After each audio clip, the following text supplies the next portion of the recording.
Hi, I'm Dark Shades, and I also do Blackbright as well, so you probably see me on both channels.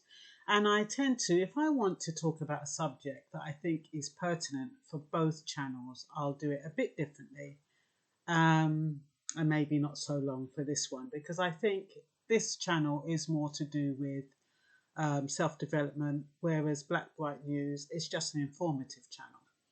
So I wanted to talk about fear of relationships and why people are afraid of relationships. It's not the same for everyone. Not everyone. Well, most people have a reason why they're frightened of relationships. Some people are even frightened to leave relationships. You have some people afraid to enter relationships. But the fear is still there nonetheless. And why is the fear there? Because people are quite comfortable. Those who are in relationships, whether they're happy or not, they're comfortable. It's predictable. They know what to expect. They know what's not going to happen. Hopefully, everything's going to go as they thought it was going to happen until the day they die. And then you have those people who've been in relationships. It hasn't worked out, so they're not in a relationship now, and they're afraid to go back into another one because they're not quite sure whether or not the subsequent relationship is going to fail. Now, the reason why people, well, in my opinion, it's not a fact. The reason why I think people are afraid to enter relationships is because of comfort zones. We all have our own level. We all have our own comfort zone. Some of us, we don't leave a job because we feel comfortable there. We don't want to take on new responsibilities because that will mean change. It will mean we've got to learn a little bit more. We have to do things different. So they stay in their comfort zone. A lot of people do that. They don't go outside their comfort zone, so they'll never ever know what they can become. They don't want to take the risk. It's just too much. And so when you see a lot of people these days, especially now, a lot of men and a lot of women are afraid of relationships, afraid of entering into relationships because they don't know what's going to happen. They don't know the motivation behind the person who's chatting them up, who wants to get to know them.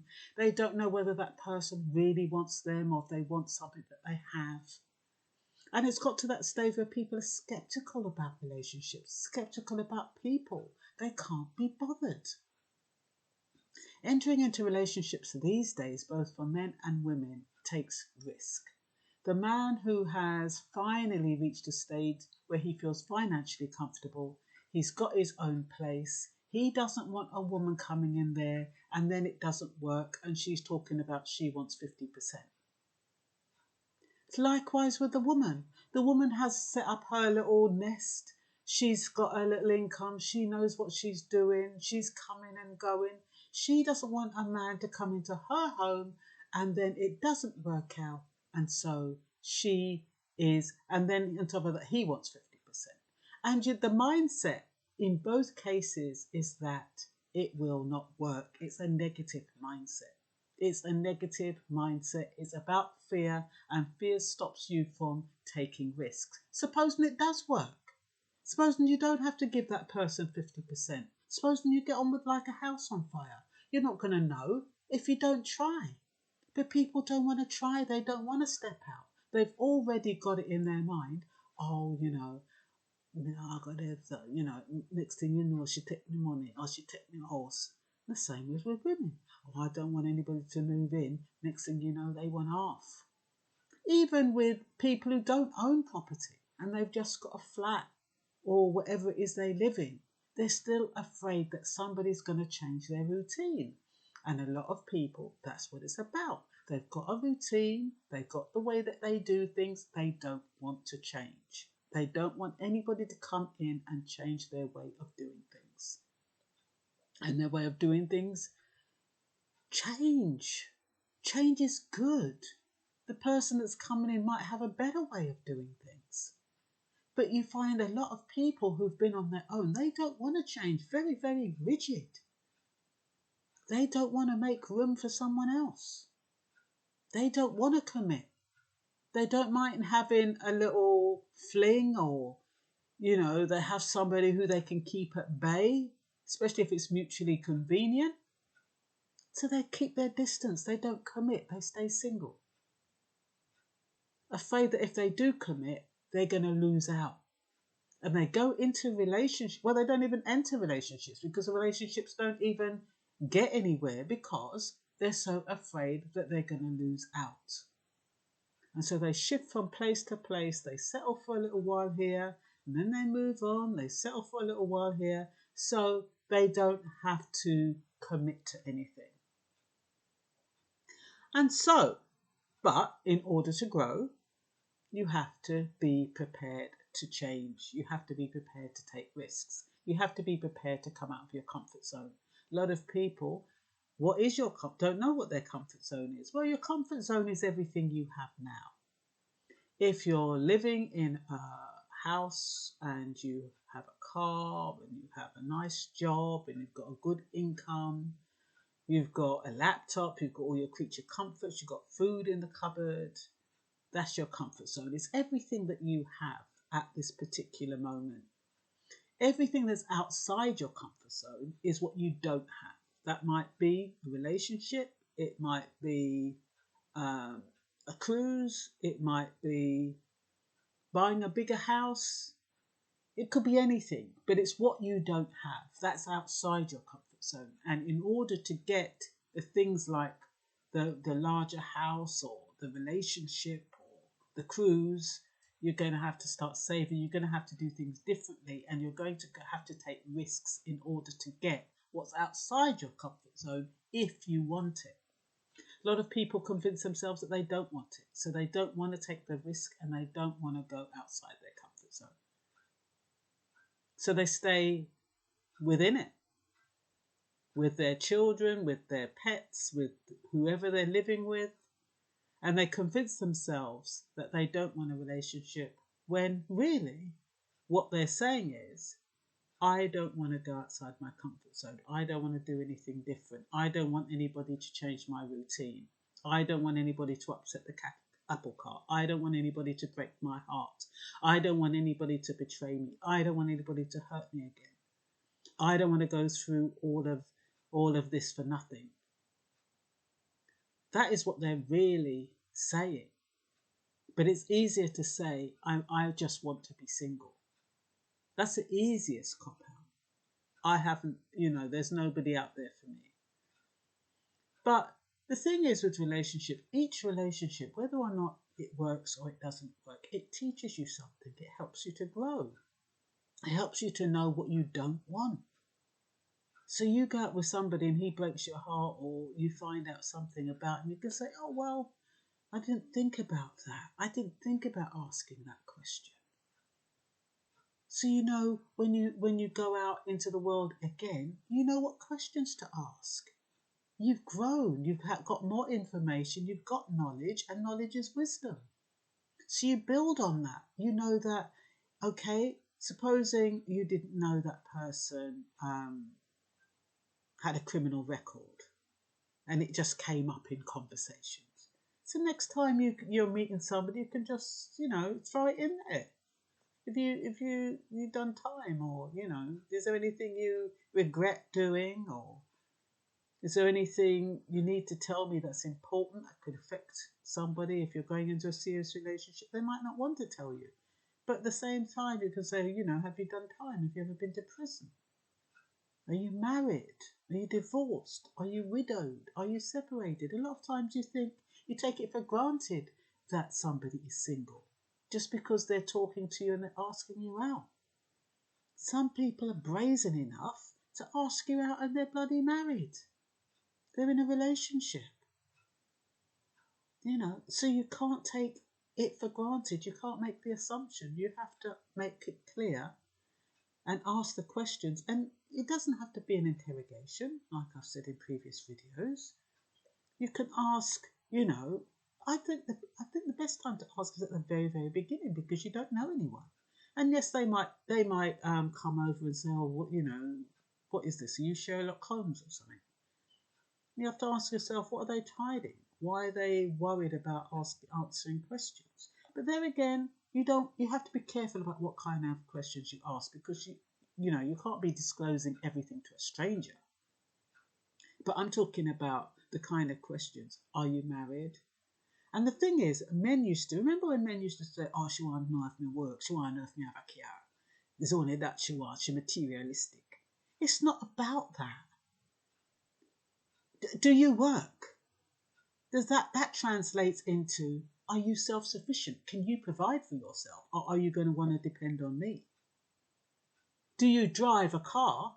That doesn't mean, she's not asking you what make the car is. But do you drive a car just means, am I going to have to drive you around? And similarly, if a man is asking a woman questions, are you working? Because he doesn't want to know that he has to the bill for everything. It's just about learning how self-sufficient somebody is, what kind of principles they have, what kind of values they have. So it's not like digging into somebody's whole life and asking them about all their past when you've just met them. But the key questions, which show you whether or not somebody is stable and who is ambitious or who is conscientious, those kind of questions need to be asked. And whether or not somebody is honest, and most of all, whether or not somebody is single. I'm forever getting people talking to me and they're not single. But sometimes they're talking to me as a friend, sometimes they're chatting me up. I don't know if they're chatting me up to see whether or not I'd be prepared to go out with them even though they're in a relationship, or what it is. I'm not quite sure. I don't get it. I don't get why you would think that I would waste my time, because that's what I call it, wasting time with somebody who's married.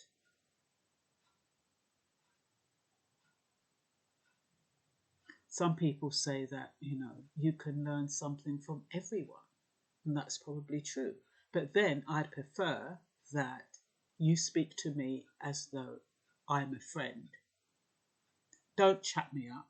Don't try to take me on dates. Just talk to me like, I talk to anyone. So you don't have to flirt with me to talk to me, to get information from me, or to get me to do you a favour.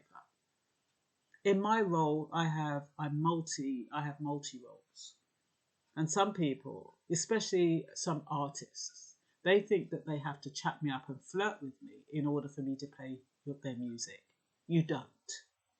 I play your music for free. I play your music because it gives your music a platform for you, and it gives me something different to play. That's why I play music. I don't play music because I want something from you.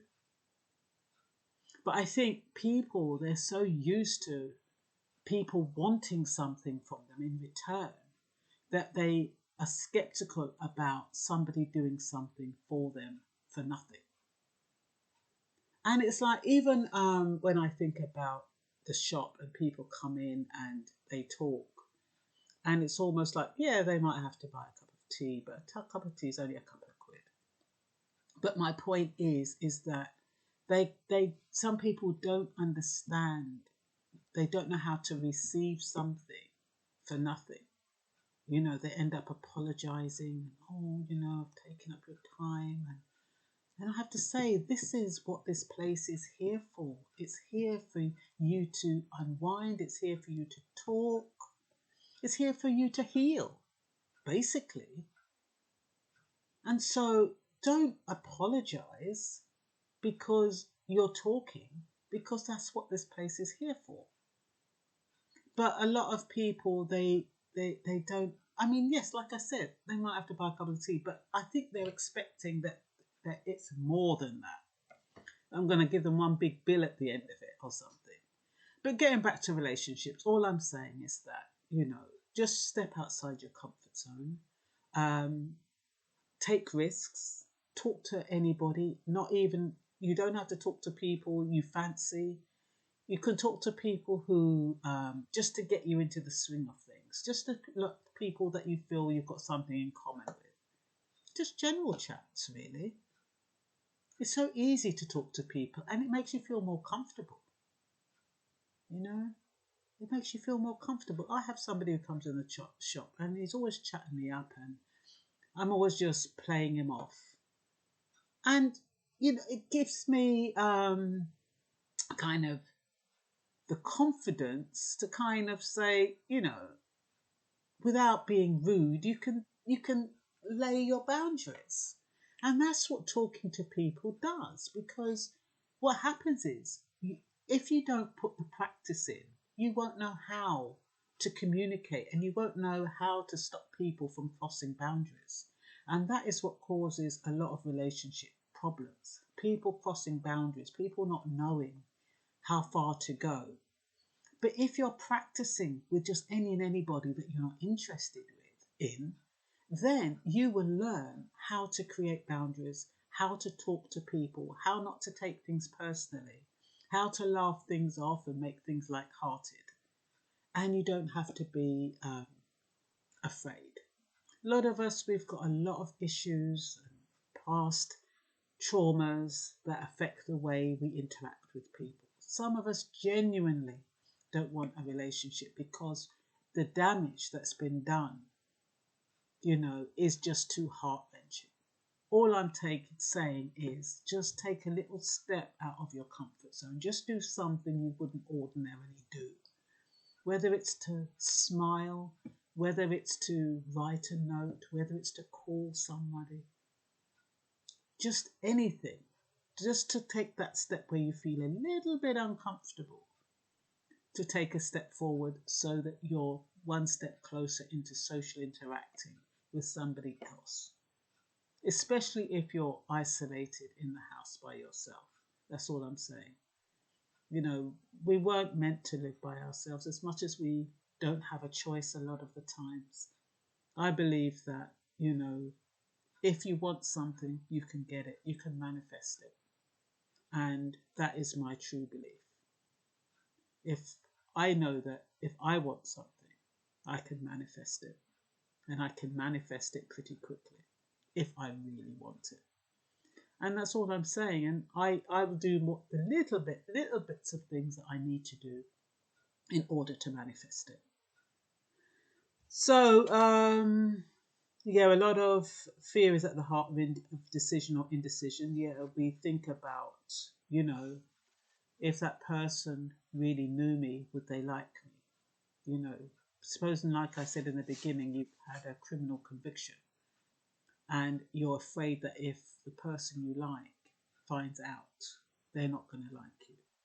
Some people, it's like if they've got, a disease, or they're taking drugs, or they've got a disability, or,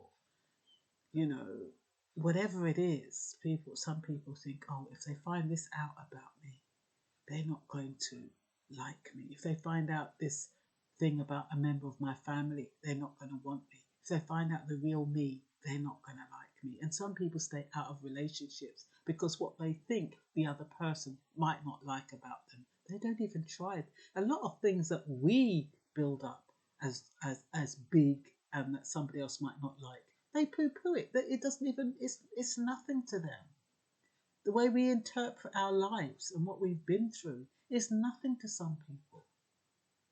So we have to remember that even just through talking, it doesn't mean it has to develop into a full-blown relationship. So you cannot know whether or not you want somebody just by talking to them. But you have to kind of understand that if you do meet somebody you like and you do think there's potential, it is about taking a few steps. And, the beauty, well, I don't know if it's the beauty, but back in the day, people didn't think about whether or not they were compatible, or whether or not, somebody liked the same thing they did. When they met, they connected, and they just got through all of those challenges. And it didn't matter that they weren't compatible or this or that. They just stuck with it. They made a decision to have a relationship, and they just stuck with it. But these days, people, they've come up with the scientists come up with compatibility and principles and values and personality traits and all sorts, so that people now have an excuse not to let a relationship work, when If you decide on someone, you can make it work regardless. I mean, back in our parents' days, the relationship, even if it didn't work on one point, you know, the man messed around, say, for example, and the woman stuck with it because she made that decision. The man comes back. Yes, he's gone out to play. He's come back. She's still with him. And they're there till the end of time. You might say, well, that's not what I want. I want somebody who's going to stay with me all the time.